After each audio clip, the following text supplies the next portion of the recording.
get on the bandwagon and help her out, make her life a little bit easier because she is helping all of us. Listening to Lisa Bluder speak in these interviews, in these press conferences, it allowed us to feel a sense of, you know what? Caitlin Clark has some strong people in her corner. And if not, Lisa Bluder definitely is a strong figure in that corner. Picture this. You're the most talked about player in WNBA history. You're smashing viewership records, driving ticket sales through the roof, contributing to over a quarter of the league's revenue, and breaking 62 records along the way. You'd think everyone would be celebrating, right? Wrong. Caitlin Clark is facing criticism from some of the very people you'd expect to be her biggest supporters. From college sensation to WNBA lightning rod, Clark's journey has taken a surprising twist. But amidst the noise, one voice is standing out to defend her. Lisa Bluder, Clark's former coach, is speaking out about why the criticism is misplaced and what it means for the future of women's basketball. Are you ready? Let's dive in. Bluder had a front row seat to Clark's transformation and helped shape her into the phenomenon she is today. Remember when Caitlin Clark was just another college player? Yeah, neither do I. That's because she's always been extraordinary. Her journey from Iowa to the WNBA draft was nothing short of spectacular. Over 4 seasons, she averaged a jaw-dropping 28.4 points, 7.1 rebounds, and 8.2 assists per game.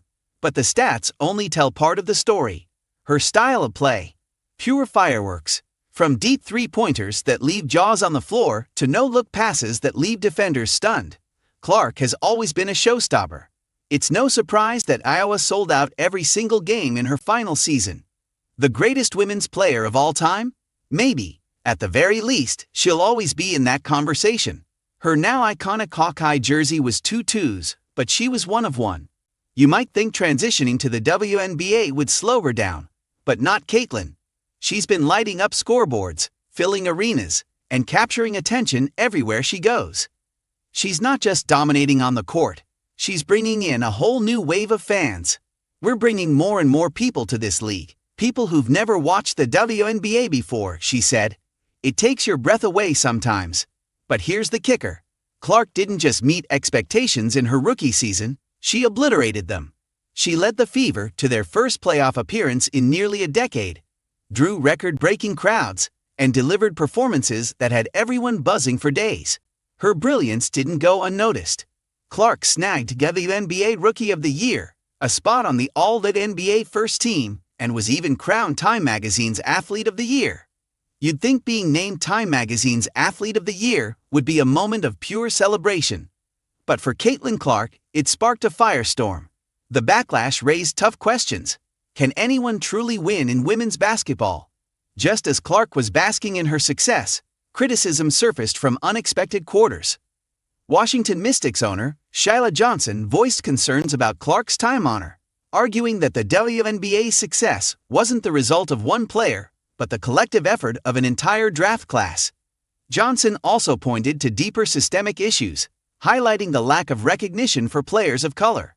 I feel really bad, Johnson admitted. So many players of color who are equally talented have never received the recognition they deserve. Clark elevated a 28-year-old lead to unprecedented relevance. You'd think that would be celebrated, especially by someone whose team's attendance benefited significantly from favor games. Instead, the backlash opened a broader conversation about visibility, celebration, and inequities in women's basketball.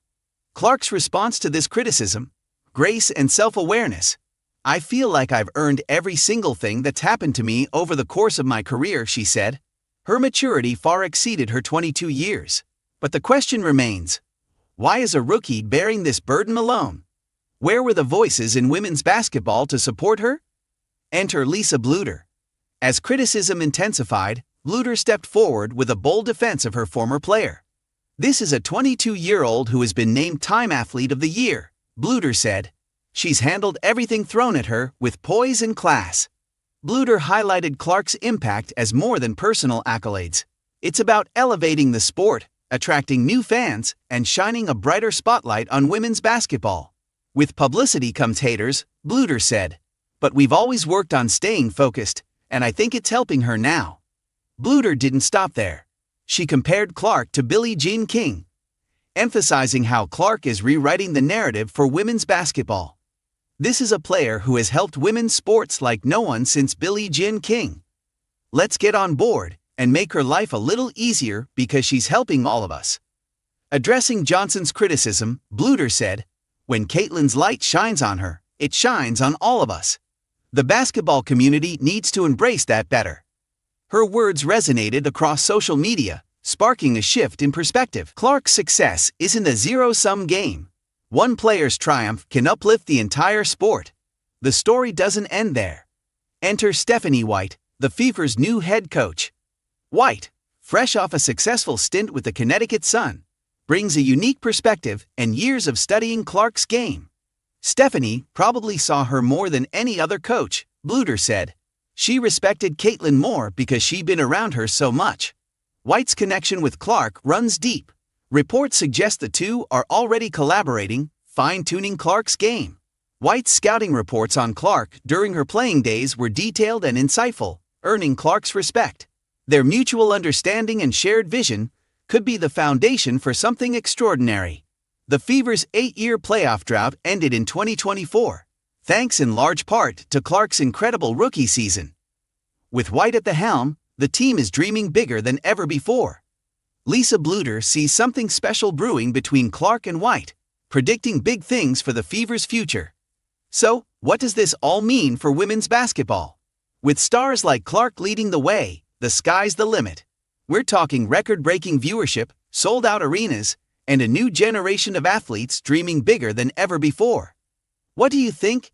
Can Caitlin Clark and the Fever reshape the future of the WNBA? And how can fans like you contribute to this exciting journey? Share your thoughts in the comments